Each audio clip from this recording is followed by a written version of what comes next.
आज हम आपको एक ऐसे सुल्तान का तारीखी किस्सा सुनाएंगे जिसको बहुत कम लोग जानते हैं। इस सुल्तान ने अपने छोटे से राज्य में एक ऐसी हुकूमत कायम की जो आगे चलकर 300 साल तक चली। चारों तरफ दुश्मनों से घिरी इस सल्तनत की हकीकत सुनने के लिए वीडियो को आखिर तक देखें। 13वीं सदी का दौर था, पूरी मुस्लिम दुनिया संकट में थी। एक तरफ यूरोप की ताकतवर क्रूसेडर सेनाएं, दूसरी तरफ अफ्रीका की एक छोटी सी मुस्लिम रियासत जिसका नाम था ज़ियानी सल्तनत। एक ऐसे मुस्लिम बादशाह जिसका नाम इतिहास की किताबों में दब गया, लेकिन उसने नॉर्थ अफ्रीका को ईसाई क्रूसेडर्स से बचाया। एक तरफ क्रूसेडर्स, दूसरी तरफ क्रिश्चियन स्पेन और तीसरी तरफ अंदरूनी मुस्लिम लड़ाइयाँ। मोरक्को में मरीनीद और टूनिशिया में हफ्सी वंश और बीच में एक छोटा सा इलाका तलेमसैन जिसे आज अल्जीरिया कहा जाता है। और उस सुल्तान का नाम है यगुमरसेन इब्ने ज़ियान। वो किसी बड़े खानदान का शहजादा नहीं था, वो जयनाता कबीले का सरदार था। घुड़सवारी और तलवारबाजी में माहिर था, जंग का तजुर्बा रखता था, जिसने खुद की ताकत से एक नई सल्तनत बनाई थी। उस समय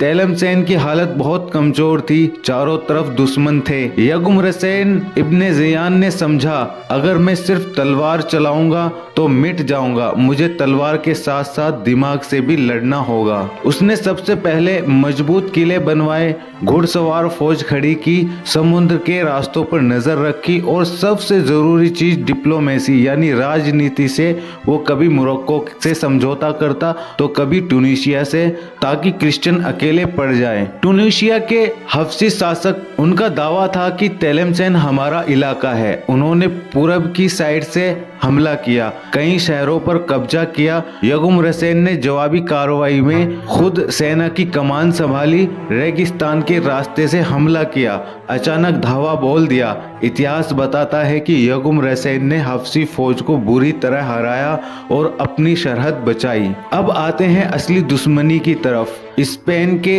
ईसाई राजा और क्रूसेडर स्टेट, इनकी नजर थी नॉर्थ अफ्रीका पर, लेकिन यगुमरसेन ने उनकी एक चाल भी कामयाब न होने दी। उसने समुद्री लुटेरों का सपोर्ट किया, क्रिश्चियन जहाजों पर हमले करवाए, बंदरगाहों को किले में बदल दिया। इतिहास कहता है कि अगर तलेमसैन गिर जाता, पूरा अल्जीरिया ईसाइयों के कब्जे में चला जाता, लेकिन यगुमरसेन नॉर्थ अफ्रीका की दीवार बन गया। और अब आता है एक और दुश्मन जो सबसे बड़ा दुश्मन था, मरीनीद सल्तनत। उन्होंने तलेमसैन को चारों तरफ से घेर लिया, सालों तक मुहासरा किया। इसी बीच खाना खत्म, पानी खत्म, फौज थक चुकी थी, लेकिन यगुमरसेन ने हार नहीं मानी। वो किले की दीवारों से बोलता था, हम भूखे तो मर सकते हैं लेकिन गुलाम नहीं बनेंगे। आखिर मरीनीद को घेराव उठाना पड़ा। छोटी रियासत बड़ी सल्तनत पर भारी पड़ गई। यगुमरसेन योद्धा नहीं बल्कि एक शासक भी था। उसने मस्जिदें बनवाई, मदरसे शुरू किए, काजियों की इज्जत की, जकात सिस्टम मजबूत किया। और उसका मकसद था मेरी सल्तनत तलवार से नहीं इस्लाम से ज्यादा चले। उसके दौर में तलेमसैन बना एक व्यापारिक केंद्र, इल्म का शहर, नॉर्थ अफ्रीका का मजबूत किला।